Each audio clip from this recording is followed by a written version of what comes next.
سلام ګران لیدونکو، د نن ورځې څو تازه مهمو خبرونو ته ښه راغلاست. نن د زمري اسد اوومه د افغانستان د درې رنګه ملي بیرغ ورځ ده چې افغانانو د بیرغ په نشرولو ټولنیزې رسنۍ رنګینه کړې.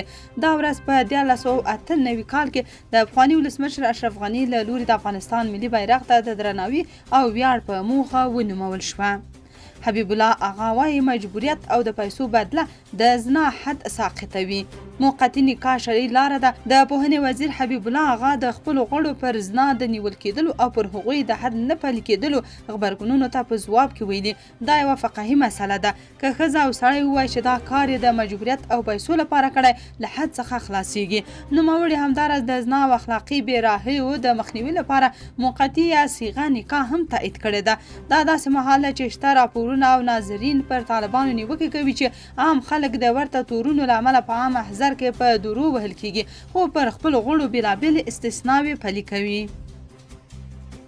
مولانا عطاء الرحمن وايي د پاکستان د تجزیې ورځ لرې نه ده. پاکستان کې د احتمالي تجزیې موضوع د دغه هیواد د پارلمان تر کچې رسېدلې او ځینو سیاستوالو د کورني وضعیت او یووالي په اړه اندېښنې څرګندې کړې دي. د جمعیت علما اسلام د ګوند مشر مولانا فضل الرحمن ورور مولانا عطاء الرحمن د پاکستان په پارلمان کې د وینا پر مهال ویلي چې هیواد د تجزیې له احتمال سره مخ دی.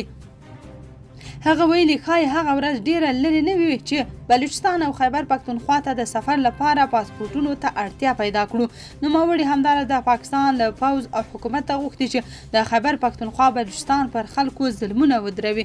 د راپورونو له مخې د پاکستان د پارلمان یو شمېر نورو غړو هم د هیواد د کورني یووالي په ځانګړې توګه په بلوچستان او خیبر پښتونخوا کې د امنیتي او سیاسي وضعیت په اړه ورته اندېښنې مطرح کړې دي. افغان حکومت هر حاجي ته 3223 افغانۍ بیرته ورکوي. د حج او اوقاف وزیر نور محمد ثاقب اعلان کړی چې د سږني حج له بېلابېلو او دقیقو لګښتونو وروسته ټول 94 میلیونه او 15616 افغانۍ سپما شوي دي. د نوموړي د معلوماتو له مخې د دغې پاتې شوي بودیجې پر بنسټ به له سعودي عربستان څخه هر راستانه شوي افغان حاجي ته 3223 افغانۍ بیرته ورکړل شي. د حج او اوقافو وزیر ویلي پر 10,000 افغان حاجیانو د اصل اټکل له مخې له 2 میلیارډو 818 میلیونه افغانۍ زیاتې برخه راټوله شوې وه. که څه هم د هر حاجي ابتدایي لګښت 264,400 افغانۍ ټاکل شوې وه، خو په عملي بڼه دا مصرف 263,170 افغانیو ته ټیټ شو چې پایله کې د هر حاجي په برخه کې سپما رامنځته شوه. ثاقب زیاته کړه چې د دغه وزارت لخوا د شفافې محاسبې له مخې د حج ټولیز عملي لګښت څه باندې 2 میلیارډ او 223 میلیونه افغانۍ شو. نوموړي ټینګار وکړ چې د ټولو افغان حاجیانو حقونه خوندي دي او پاتې پیسې به یې په دقیق ډول بیرته ورکړل شي. شیخ ندیم له ترکیې د مسلکي استادانو د ورلیږلو غوښتنه کړې. د لوړو زده کړو وزیر ندا محمد ندیم په کابل کې د ترکیې له سفیر سادیان آی ادلیز سره په لیدنه کې له دغه هیواد څخه د علمي او روغتیایي همکارۍ غوښتنه کړې ده. د لوړو زده کړو وزارت په یو خبرپاڼه کې ویلي چې ندیم په دې لیدنه کې له ترکیې غوښتي څو افغانستان ته د پوهنتونونو استادان او متخصص ډاکټران ولیږي ترڅو د روغتیایي زده کړو او علمي ظرفیتونو د پیاوړتیا په برخه کې مرسته وکړي. د خبرپاڼې له نوموړي همداراز د علي آباد تدریسي روغتون د دوو زړو ودانیو د بیا رغونې او روغتیایي زده کړو د مرکزونو د تجهیز په برخه کې د همکارۍ غوښتنه هم کړې ده. په دې لیدنه کې په کابل کې د ترکیې سفیر ویلي چې انقره له افغانستان سره د علمي همکاریو پراخولو ته چمتو ده او د دواړو هیوادونو پوهنتونونه کولی شي علمي اړیکې رامنځته کړي.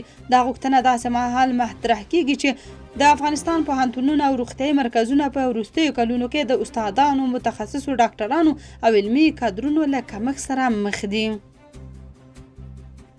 د بخښنې نړیوال سازمان پر اعتراض کوونکو د پاکستاني ځواکونو له لوري د لېږل شوي ځواک او مرګونې تاوتریخوالي په اړه خپاره شوي غبرګون کې غوښتنه کړې چې په راولاکوټ کې په لارون کوونکو ډزې او له هغوی سره ظلم باید سمدستي په خپلواکه او روښانه توګه وڅېړل شي.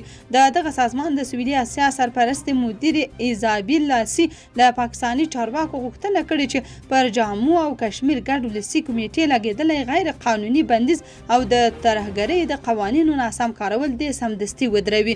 نوموړي زیاته کړې چې په دغه سیمه کې تر 40 زیات کسان وژل شوي او د انټرنیټ او ټلیفوني شبکو بندیدل د واقعیتونو د پټولو هڅه ده.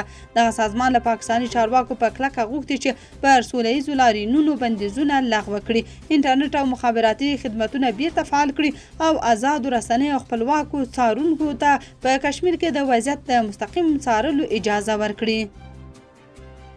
د پنجاب نه د 20,000 افغانانو په ګډون زرګونه بې اسناده کډوال ایستل شوي.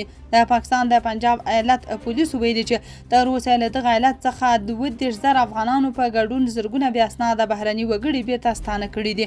د پنجاب پولیسو ویاند ویلي د لاهور په ګډون د دغه ایالت له بېلابېلو سیمو د بې اسناده بهرنیانو د ایستلو بهیر روان دی.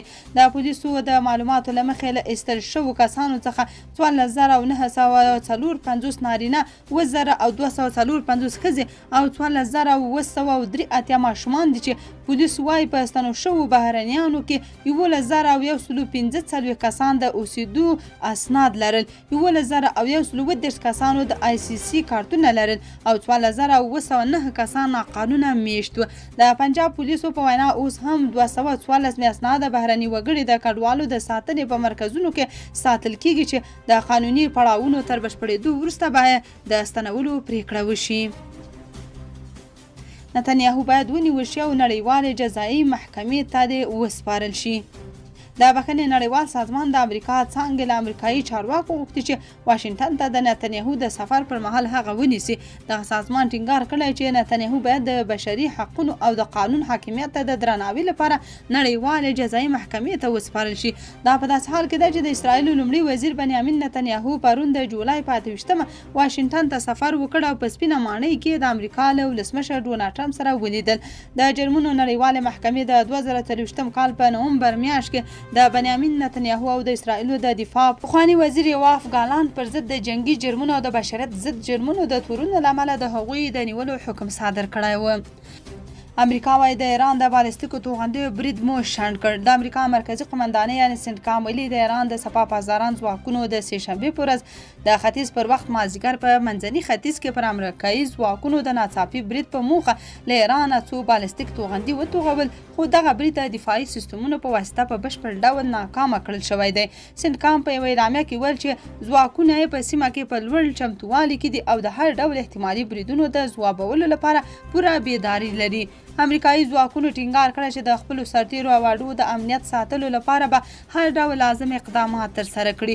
سنټکام له ایران لخوا د دغو بالستیک توغندیو د برید خبر په داسې حال کې ورکړ چې د امریکا ولسمشر ډونالډ ټرمپ 13 جمعه د ایران پر ضد د امریکا بریدونه وځنډول څو ډیپلوماسۍ ته یو بل فرصت ورکړل شي.